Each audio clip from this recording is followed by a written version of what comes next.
সংসারের লক্ষ্মীশ্রী বজায় রাখতে পরিপাটিভাবে গুছিয়ে সংসার করাটা আমার অভ্যাস।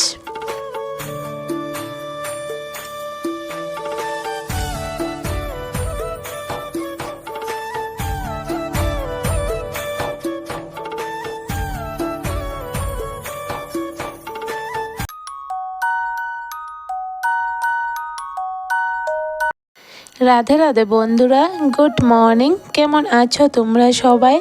আশা করি যে যেখানে আছো ভালো আছো, সুস্থ আছো। আমরাও ভীষণ ভালো আছি।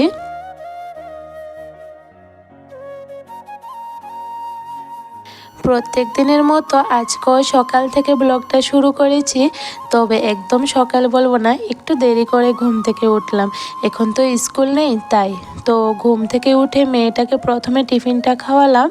এরপরে গতকাল রাতে না দই বসিয়েছিলাম, তো দইটা এখন ফ্রিজে রেখে দিলাম।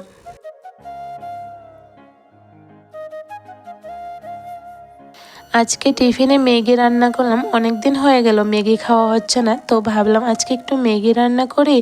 আর দেখো, গতকাল রাতে সিমের বীজগুলো ভেজেছিলাম, তো অনেকগুলো বীজ ভেজেছিলাম, তো একসাথে তো আর সব কিছু পরিষ্কার করতে পারিনি, অনেকটা রাত্র হয়ে গেছিলো। তো কিছুটা পরিষ্কার রাতেই করেছিলাম, আরও কিছুটা ছিল, এখন সকালবেলা এগুলো পরিষ্কার করে নিচ্ছি।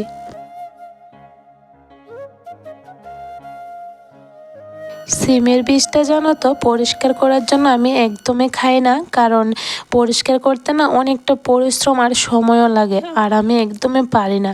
তারপরও এবারে এক কুটো সিমের বীজ রেখেছি, তো গতকাল রাতে সবগুলি বীজ একসাথে ভেজে নিয়েছি, আর বাকলটাও ছড়িয়ে নিয়েছি যতটুকু পারলাম, আর কিছুটা তো ঝাড়লাম, আর কিছুটা সকালবেলা পরিষ্কার করে নিচ্ছি।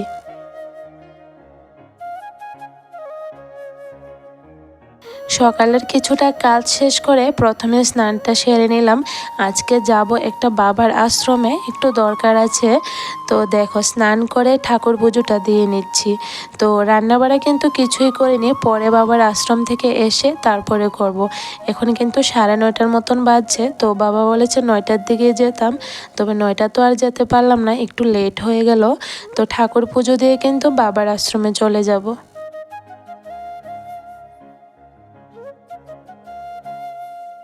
আমি পুজো দিচ্ছি এদিকে, আর ছেলেটাকে বললাম উঠোনটা একটু পরিষ্কার করে রাখতে।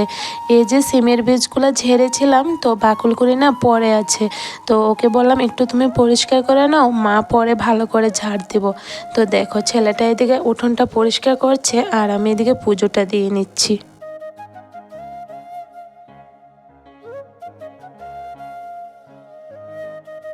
আশ্রম থেকে চলে এলাম, এরপরে ধরলাম সংসারের কাজে। তো দেখো, প্রথমে কাপড়গুলি বার করলাম, সবগুলি কাপড় ভিজিয়ে রাখি, পরে ধুয়ে দেব। গতকাল না বেড কাপড়গুলি উঠিয়েছিলাম, তো আর ধোয়া হয়নি, জমিয়ে রেখেছিলাম, তো এখন ভিজিয়ে রাখবো, পরে না হয় ধুয়ে দেবো।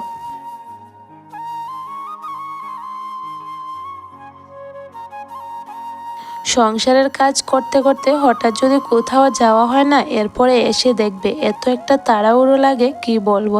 কোনটা করব না কোনটা করব কিছুই ভেবে উঠতে পারছি না। তো এদিকে প্রথমে তো ভাতটা বসিয়ে এরপরে কাপড়গুলি ভিজালাম। তারপরে দেখো, ভাতটাও এখন হয়ে গেছে, আর এখানে দেখো কতগুলা বাসন জমেছে। সকাল থেকে কিন্তু বাসন জমছে, ধোয়া হচ্ছে না। তো এখন সব কটা বাসন একসাথে ধুয়ে নিচ্ছি।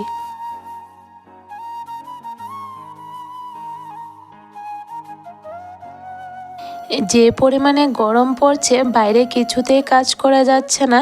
আর তোমরা তো জানোই, রৌদ্রের মধ্যে কিন্তু একদমই আমি কাজ করতে পারি না, আমার অনেকটা মাথা যন্ত্রণা করে। তারপরও কয়েকটা কাজ তো থাকে, করতে হয়, না করলে না হবে।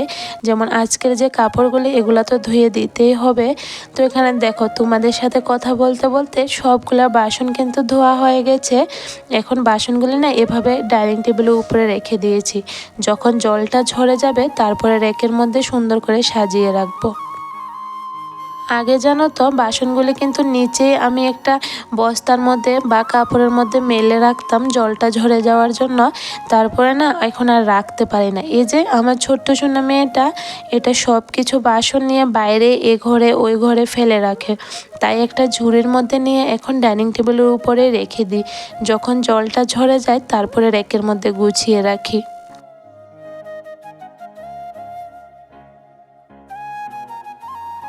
ঘরের কিছুটা কাজ শেষ করে এখন চলে আসলাম বাইরে, কাপড়গুলি ধুয়ে দিই। রৌদ্রটা চলে গেলে তো আবার শুকোবে না, যেহেতু অনেকটা লেট হয়ে গেছে। তো দেখো বেড কাপড়গুলো এদিকে ভালো করে আঁচড়ে ধুয়ে দিচ্ছি, অনেকটা ময়লা হয়ে গেছে। এই যে কয়টা দিন বাড়িতে ছিলাম না, এই বেড কাভারগুলো কিন্তু বিছানাতে পাতানো ছিল। তো দেখবে এসে কোনোখান থেকে এসে অনেক দিন পরে এই বেড কাভারের মধ্যে ঘুমাতে কিন্তু ভালো লাগে না। তো আমি যেদিনে এসেছি বেড কাভারগুলি তুলে রেখেছিলাম, তো এখন আজকে ধুয়ে দিচ্ছি।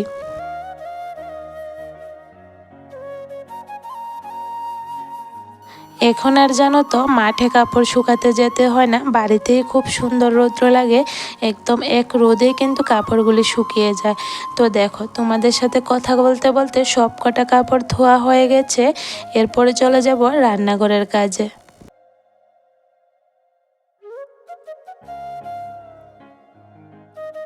বাসনগুলি থেকে জল ঝরে গেছে, এখন রেকের মধ্যে গুছিয়ে রাখছি।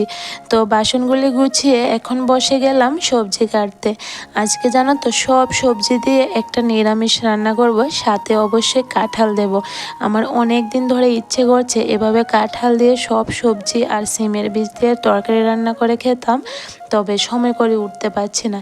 এই তরকারিটা রান্না করতে কিন্তু সময় লাগে, অনেক রকমের সবজি কেটেছি যা যা ছিল বাড়িতে ঘরে, তো সব সবজি একসাথে কেটে এখন কিন্তু রান্নাটা বসাচ্ছি।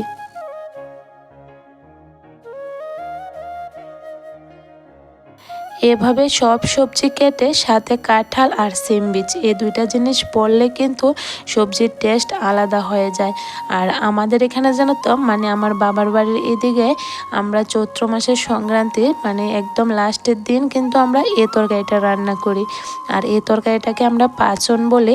আরও অনেক রকমের সবজি দিই, এখানে তো আমি কয়েকটা রকমের দিয়েছি, কিন্তু আমার বাবার বাড়িতে যখন এই পাচনটা রান্না করে না অনেক রকমের সবজি দেয়, প্রায় 15 থেকে 16 রকমের সবজি দিয়ে অনেক বড় কড়াইতে কিন্তু রান্না করে।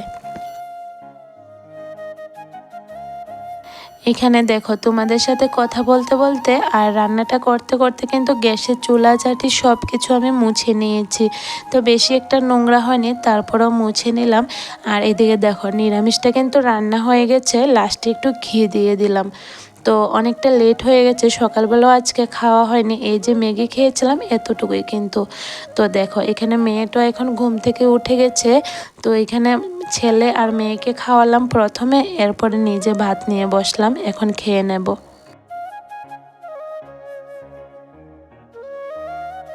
এখন কিন্তু বিকেল হয়ে গেছে, তো শুরু করে দিলাম সংসারের কাজ।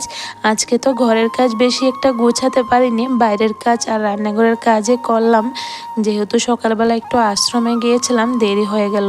ও আশ্রমে গিয়ে কিন্তু আমি আবার বাবা লোকনাথের আশ্রমও গেলাম, রাম ঠাকুরের আশ্রমও গেলাম, সব আশ্রমে কিন্তু ধূপকাঠি মোমবাতি দিয়ে আসলাম।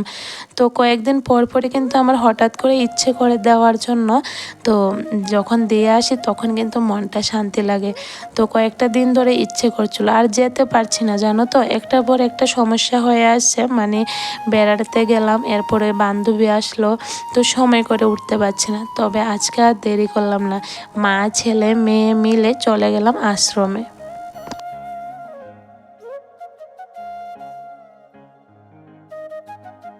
চলো বন্ধুরা এদিকে ঘরের কাজগুলি গুছাতে গুছাতে তোমাদের সাথেও কিছু কথা বলি। আমার এই সংসারের কাজগুলা তোমাদের কাছে কেমন লাগে বন্ধুরা অবশ্যই জানিও। আর আমার এই সংসারের কাজের কোনো অংশে যদি তোমাদের একটু হলেও ভালো লেগে থাকে, তাহলে একটা লাইক কমেন্ট শেয়ার করে দিও, আর চ্যানেলটাকে সাবস্ক্রাইব করে আমার বন্ধু হয়ে আমার পাশে থেকো। তোমাদের সাপোর্ট আর ভালোবাসায় কিন্তু আমাকে একটু একটু করে সামনের দিকে এগিয়ে যেতে সাহায্য করবে। তো প্লিজ বন্ধুরা তোমাদের কাছে যদি একটু হলেও ভালো লাগে তাহলে একটা লাইক করে দিও।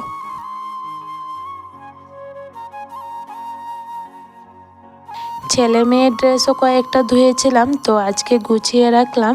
আর এই রুমটাতে না ইঁদুরে তার কেটেছিল, তো বাবার পাপা এই রুমটাতে যেদিন ইঁদুরে কাটা তারটা ঠিক করছিল তখন কিছুটা জায়গা পরিষ্কার করেছিল। তো আমি টেবিলের কাভারটাও ধুয়ে দিয়েছি, আজকে ভাঁজ করে রাখছি। সংসারে সারাদিন গুছিয়ে গাছিয়ে কাজ করাটা কিন্তু আমার একটা অভ্যাস। আর এটা যদি না করি না ভালো লাগে না। অনেক সময় দেখবে হয়ে ওঠে না, কাজের একটা এলোমেলো লেগে যায়। যেহেতু আজকে আমি বাইরে বেরিয়েছি একটু, তো কাজের কিন্তু অনেকটা এলোমেলো হয়ে গেছে। তো এখন তো বিকেল সময় মেয়েটাকে একটু মাঠে দিয়ে আসলাম, ওর বড়দার সাথে আছে, মানে আমার ছেলেটার সাথে আছে, আরও কয়েকটা বাচ্চা কাচ্চাও আছে, তো ওদের সাথে খেলছে। তো মেয়েটা খেলতে খেলতে আমি এদিকে দেখো ঘরটা গুছিয়ে নিচ্ছি। সংসারের লক্ষ্মীশ্রী বজায় রাখতে কিন্তু আমরা গৃহিণীদের একটু বুদ্ধি করে কাজগুলি করতে হয়।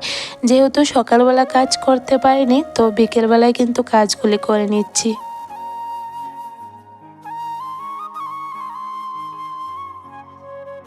ঘরের কাজ করছি আর মনটা কিন্তু বাইরে পড়ে আছে। মেয়েটাকে মাঠে দিয়ে আসলাম, আর মেয়েটা তো একটু দুষ্ট, এটা ওটা খেয়ে নেয়, মুখে দিয়ে দেয় নোংরা জিনিস, আর নোংরা জিনিসও হাতে নেয়। এই যে কয়েকদিন আগে একটা বেত নিয়েছিল হাতে, আর আঙুলটা কিন্তু কেটে গিয়েছিল, তোমাদেরকে তো দেখালামই, অনেকটা আঙুল কেটেছে, তারপর হাসপাতালেও নিয়ে যেতে হয়েছে আমার। তাই এদিকে কাজ করছি, আর একটু পর পর বাইরে গিয়ে ওদের ডাকছি যে কি করছে মেয়েটা, কি করছে, ওর মুখে কিছু আছে কিনা দেখো। তো ওদের ডেকে ডেকে বলছি, মা তো বলো শান্তি লাগছে না, এত ছোট্ট মেয়েটাকে মাঠে দিয়ে আসলাম, ওরাও তো বাচ্চা, ওরাও খেলছে, তো কখন আবার ও কিছু মুখে দিয়ে দেয়, ওরা তো এত খেয়াল রাখতে পারবে না। মা হলে সব দিকে নজর রেখে চলতে হয়। তো যাই হোক, এদিকে মেয়েটাকেও দেখলাম আর সংসারের কাজগুলিও গুছিয়ে নিচ্ছি। তো দেখো, তোমাদের সাথে কথা বলতে বলতে ঘর বারান্দা তো ঝাড় দেওয়া হয়ে গেছে, আজকে আর মোছা হয়নি। এখন সিঁড়িটাকেও পরিষ্কার করে নিচ্ছি। এখন তো জানো বাতাসের দিন, আর এত কালি উড়ে আসে কি বলবো। সকালবেলা নালে বিকেলবেলা কিন্তু উঠোন ঝাড় দিতে হয়। তো আজকে তো আর সকালে ঝাড় দেওয়া হয়নি, ওই যে ছেলেটা একটুখানি ঝাড় দিয়েছে সেটাই ছিল। তো এখন আমি বিকেলবেলা ভালো করে ঝাড় দিয়ে পরিষ্কার করে নিচ্ছি। ঘরের কাজ যতই করি না কেন, যতক্ষণ অবধি উঠোন না ঝাড় দিই ততক্ষণ অবধি কিন্তু ঘরের কাজের কোনো সৌন্দর্য দেখা যায় না। তো চলো বন্ধুরা, আজকের ভিডিওটা আর বড় করি না, এখানে শেষ করি। সবাই ভালো থেকো, সুস্থ থেকো, গুড নাইট।